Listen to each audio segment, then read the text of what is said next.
Welcome back to Taxing Times here on ABC 57 News. Indiana is taking action to try and help reduce property tax bills with something called Senate Bill 1. Governor Mike Braun signed the law in April, promising to deliver some property tax relief for most homeowners, farmers, and businesses. The state estimates Senate Bill 1 will save property owners $1.2 billion over the next 3 years. Starting next year, about 2/3 of them can claim an extra $300 homestead tax credit. The bill creates additional credits for seniors, military veterans, and the disabled as well. It also limits how much local governments and school districts can raise your property taxes every year so people don't get huge increases all at once. Yeah, but local governments and school districts will likely lose revenue because of it as well, with the South Bend Community Schools facing a projected $27 million shortfall over the next 3 years.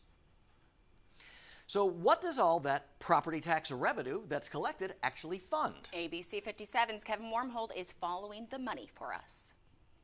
So, what do your property taxes pay for? And what sort of impact will Indiana's SB 1 have on future budgets like public safety and parks?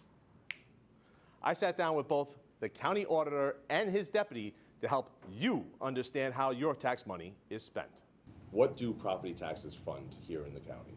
Majority of it is our public safety, and that includes the sheriff's department, the courts, PSAP, but then the next one, a big portion, is our public works. So that is going to be your roads and your bridges, code enforcement. According to St. Joseph County Chief Deputy Auditor Abby Doyle, the total budget provides $238 million to 12 county departments. Public safety, the courts, and public works receive 53% of the budget. The other 9 departments split the rest. The county budget receives monies from multiple sources, including income tax, interest earned on investments, and its largest contributor, property tax revenue. Since 2021, the county budget has spiked $82 million. During the same time, property tax revenue has increased $15 million from $52 to $67 million.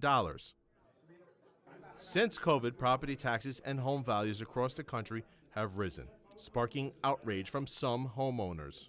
County records show the overall budget for 2025 is $11 million more than the projected revenue the county is expecting.